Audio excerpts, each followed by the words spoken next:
Swami Vivekananda would give the example of the game of bridge. Cards, people play a game. Now, we have not invented that game, nor have we designed the cards, and nor have we made the rules of the game, and nor can we control the dealing of the cards. The cards are going to be dealt, the players, they cannot control that. But the player can play a good game, or a skillful player will play a good game, and a bad player will end up playing a bad game. And it can even happen that a person who's got bad cards, but he's got the intelligence, he's skillful. With bad cards, he can play a good game, and a person with good cards can end up playing a bad game. So, the interplay of destiny and free will, as I said to you, it's something which is pretty complex, but nevertheless, we can understand a little bit with these examples. For instance, if you get money out of the blue, people win lottery tickets, right? And they buy. They are in a habit. Every month they buy one. And a person, two friends, they always bought a ticket. One person won. And the other person thinks, oh no, I'm so unlucky, I missed by one number. Yes, you will miss by one number. And the person who got the money, that luck is destiny. He didn't do anything. He didn't work for it. He just got money on a silver plate without any work. People born in rich families.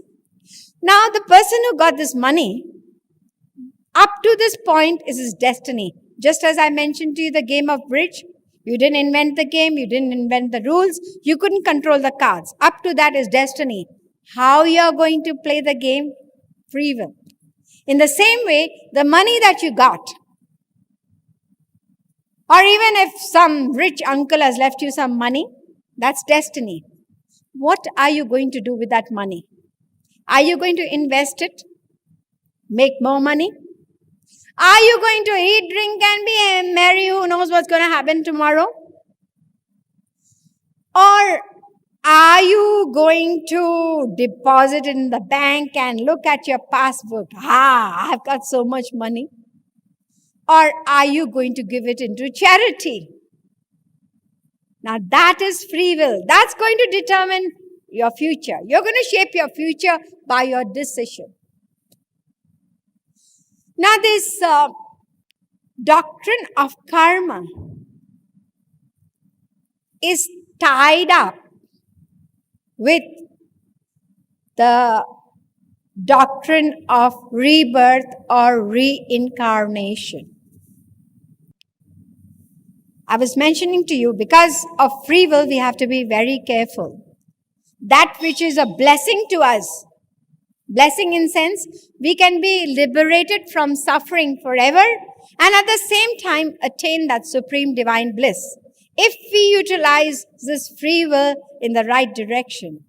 But if we do not utilize it in the right direction, then it can be the greatest curse for us, because we will go down, and not only will we lose this human life, but for millions of lives we will not get the human form. That means there are millions of lives. There is rebirth. Man is tied by the chain of law of karma to the wheel of rebirth. There are some religions that do not accept reincarnation or rebirth, although I mentioned to you that more and more people in the world today are accepting this doctrine of karma and rebirth because it makes life meaningful. But there are religions that totally deny this. They say that our present existence, this is our first entrance into life, and after death, no more. Now, if we accept this, it seems totally unfair. I want you to use your mind right here. It's totally unfair because it does not explain the disparity that we see in the world. Some people are born poor, some born rich. Some people are born healthy and some people are born diseased. Some people are born ugly, some people beautiful. Some people born duffers and some intelligent. How do you account for that? And not only that, these religions, as I said, they say that if you perform even one bad action, you will be doomed to hell forever. It is eternal damnation. What do we see in the world? People do both good and bad. Nobody is totally good and nobody is totally bad. If one deed, one wrong thing that you do is never going to be forgiven, then you will totally lose the incentive to ever do good. What's the point? But the doctrine of karma, it explains to you why there is disparity in this world. This is not the first entrance. We have been revolving in this cycle of birth and death, and it is due to our past actions. There is an explanation. And not only that, whatever good we do in this life, it is not wasted. If we are not able to reach home means attain that supreme divine bliss, the divine love in this life, then we come back again and we resume our spiritual journey from the very point that we had left unfinished. See how fair it is? It's not wasted at all. You start right from that point, not like material education. Spiritual education is different. Material education, I was the topmost scholar in the University of Cambridge. And when you're born again, start from ABCD. You've got to start back from scratch. I had PhDs in 10 subjects. So what? You're born a duffer. If you have an ego of your education, you misuse it, you might become a duffer in the next life. But spiritual education, spiritual earning that we have, it stays with you. That's the only thing that stays with us. That's what we take when we leave this world.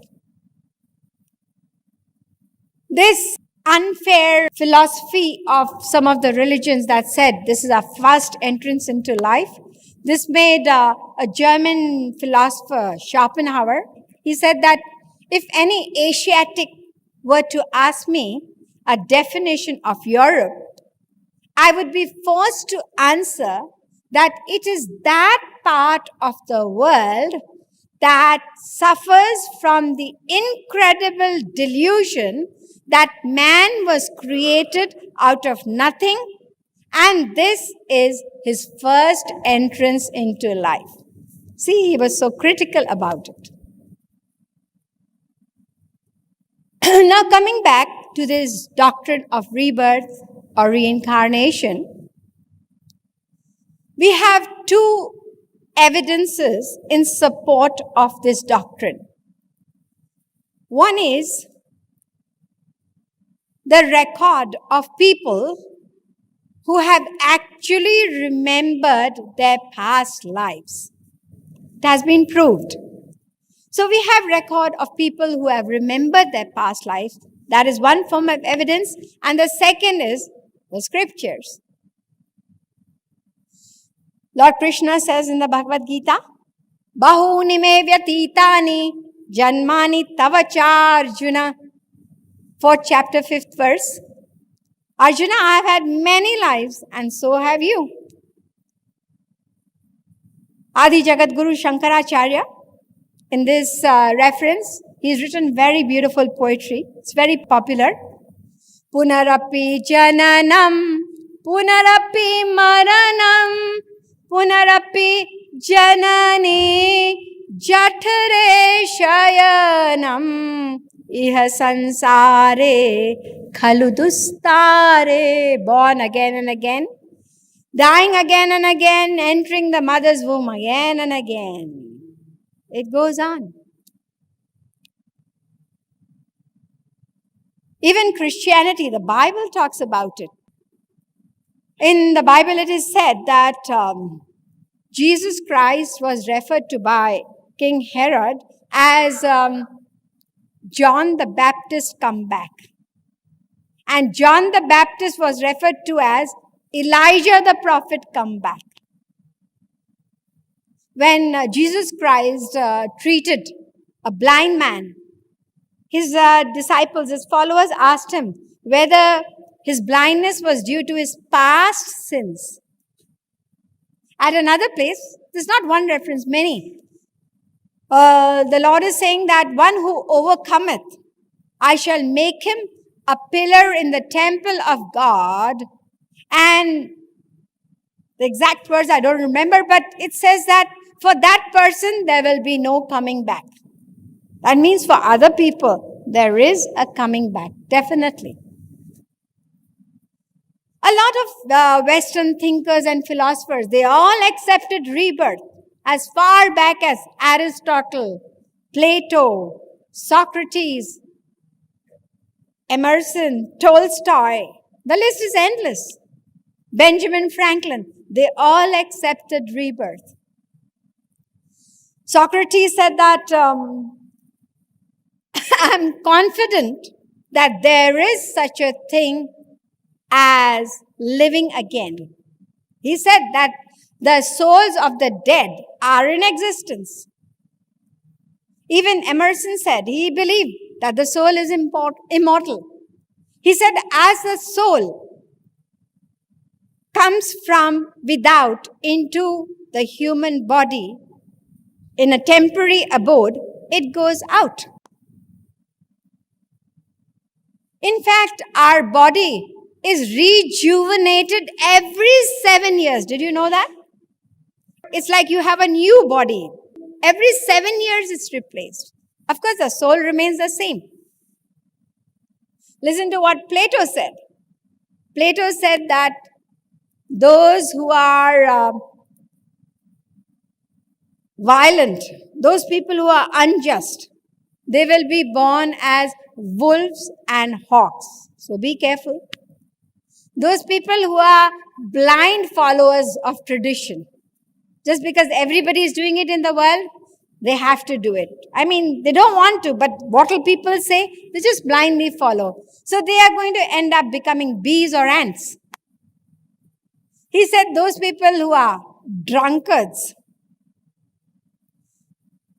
what are they going to be? They are going to be asses in the next life. So people who misutilize this precious human form to fulfill their animalistic desires, what happens to them?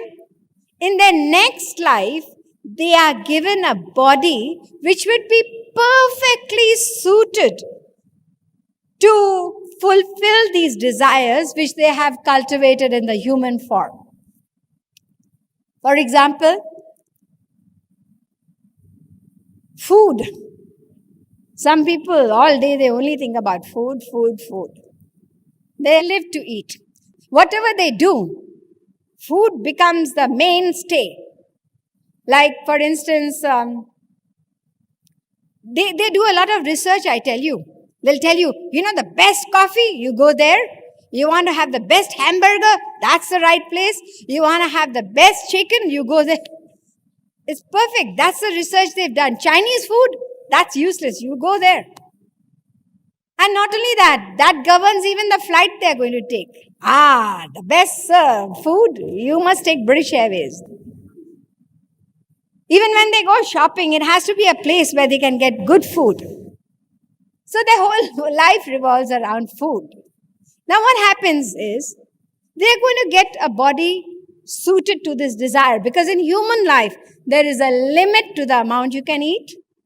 And there is also, you could say, a restriction to what you can eat.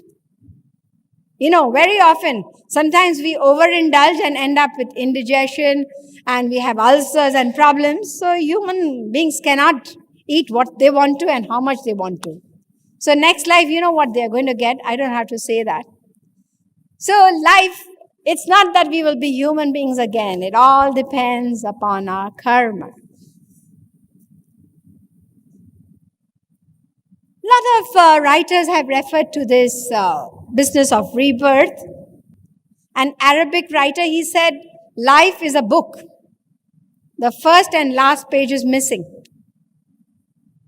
Even the book of scripture of the Muslims, the Quran, it says that you were dead and he made you live again, and he shall make you to die and make you to live, and in the end he will gather you unto himself.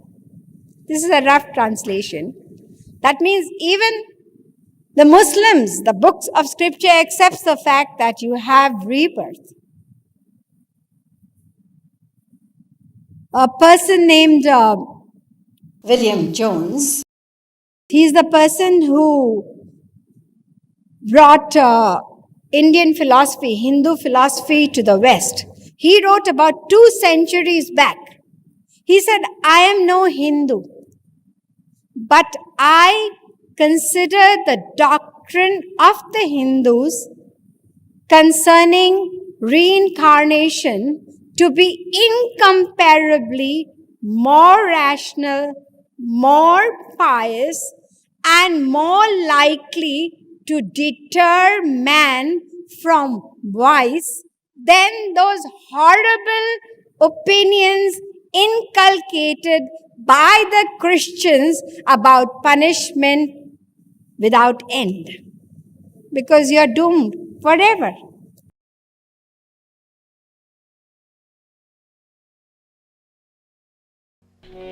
जय जय राधा रानी राधा रानी राधा रानी जय जय राधा रानी राधा रानी राधा रानी जय जय राधा रानी राधा रानी राधा रानी जय जय राधा रानी राधा रानी राधा रानी जय जय वृंदावन महारानी राधा रानी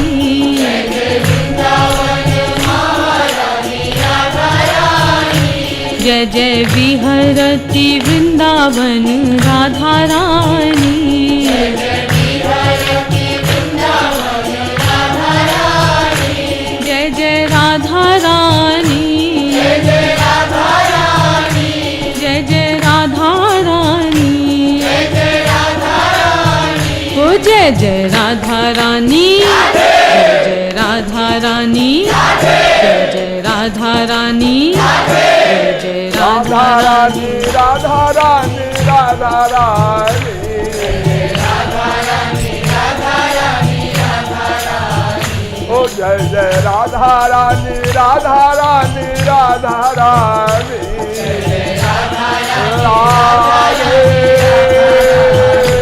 जय जय ब्रज बनी तनि धन राधा रानी जय जय ब्रज बनी तनि धन राधा रानी जय जय ब्रजवासिन धन राधा रानी जय जय ब्रजवासिन धन राधा रानी जय जय राधा रानी जय जय राधा रानी जय जय राधा रानी जय जय राधा रानी ओ जय जय राधा रानी जय जय राधा रानी जय जय राधा रानी राधा रानी राधा रानी राधा रानी राधा रानी राधा रानी राधा रानी ओ जय जय राधा रानी राधा रानी राधा रानी राधा रानी राधा रानी जय जय अवधर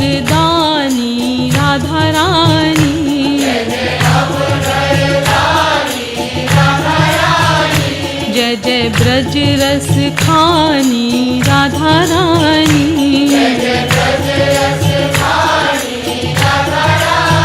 ओ जय जय राधा रानी, जय जय राधा रानी, ओ जय जय राधा रानी, जय जय राधा रानी, जय जय राधा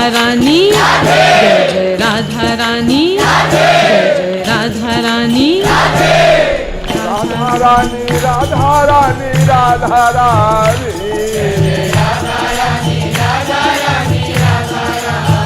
ओ जय जय राधा रानी राधा रानी राधा रानी, राधे जय जय मोहन मोहिनी राधा रानी,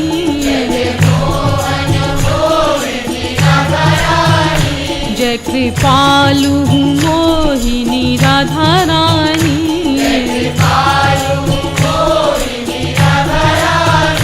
जय जय राधा रानी, जय जय राधा रानी, जय जय राधा रानी, जय जय राधा रानी, जय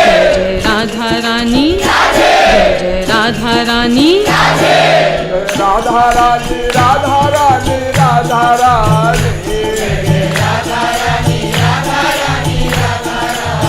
ओ जय जय राधा रानी राधा रानी राधा रानी, जय जय राधा रानी राधा रानी राधा रानी, जय जय राधा रानी राधा रानी राधा रानी, जय जय राधा रानी राधा रानी राधा रानी, जय जय राधा रानी राधा रानी राधा रानी, जय जय राधा रानी, जय जय राधा रानी, जय जय राधा रानी, जय जय राधा रानी, जय जय राधा रानी, जय जय राधा रानी, जय जय राधा रानी, राधा रानी राधा रानी राधा रानी, ओ जय जय राधा रानी राधा रानी राधा रानी।